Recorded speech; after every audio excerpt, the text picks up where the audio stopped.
Well, let's pick up on that all-important vote tonight. I'm joined now by Anna Menon, Director of UK and a Changing EU, and Georgina Wright from the non-partisan think tank, the Institute for Government. Well, here we are, hours now to the vote. Little doubt in anybody's mind that she's going to lose tonight. Well, no, I think it's absolutely the case that I think the Prime Minister herself has admitted that she doesn't expect to win. So what matters is the margin. And this is an inexact science. Number 10 is trying to spin things, the newspaper columnists are trying to spin things. Our expectation at the moment, I suppose, is if she loses by less than 100, then actually that's not as bad as it could have been. It's a weird world we live in where a Prime Minister losing her flagship piece of legislation by under 100 votes counts as a victory, but I think she will try and sell it as such. And if she gets under 100 in terms of losing, what are her options, do you think?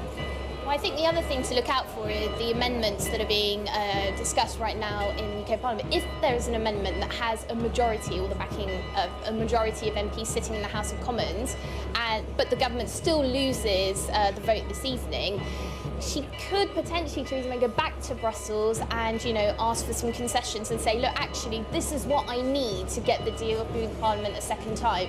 But, we shall see. At the moment, there doesn't seem to be a majority for anything. And also, there doesn't seem to be any sense of give within the EU on this. Well, precisely. I think they've been very clear from the start. The best deal is already on the table. It's the outcome of lengthy, complex and at times tedious negotiations. And until you tell us what you want, we're not really going to be able to move. But I think behind closed doors, they probably are thinking about what could they do around extending Article 50, whether there are concessions they would be ready to accept. But, until that vote takes place this evening, we won't know. We know that Theresa May relishes in that title, that bloody difficult woman, and there is a sense that if she loses tonight, she's going to go away, come back, get everybody to vote again, maybe even do that a third time. Well, the Grieve Amendment that passed last week has put us into this kind of loop, whereby she comes to Parliament, if she loses, she comes back with a statement, then there's a vote. There's no sort of defined end to that period, but I think it's absolutely clear she will try and get one set of concessions from the EU. The one thing we haven't tried yet, and they haven't given yet, because I think they're waiting to see if this deal is sellable, is what we could call the Danish option from the Maastricht Treaty. A letter signed by the European Council, deposited with the United Nations, which has the force of international law, that interprets the backstop in a way that makes it more palatable to some MPs. I can't see that going far enough to appease the DUP. Well, if that had a date on it, that would seem to be the issue, an end date. Yeah, I don't think that's happening, because as the Irish don't tire of saying, a backstop with an end date isn't a backstop at all. But I think language along the lines of the EU, the European Council reaffirms its intention to avoid the backstop, if at all possible, to work with the British in good faith. It would have the force of international law, and I think those words might swing some MPs. But frankly, at the moment, it's hard to see whether or not it'll be enough. Georgina, one thing that seems likely is that Jeremy Corbyn, at some point, either tonight or tomorrow morning, will push a vote of no confidence in the government. Now, what happens then?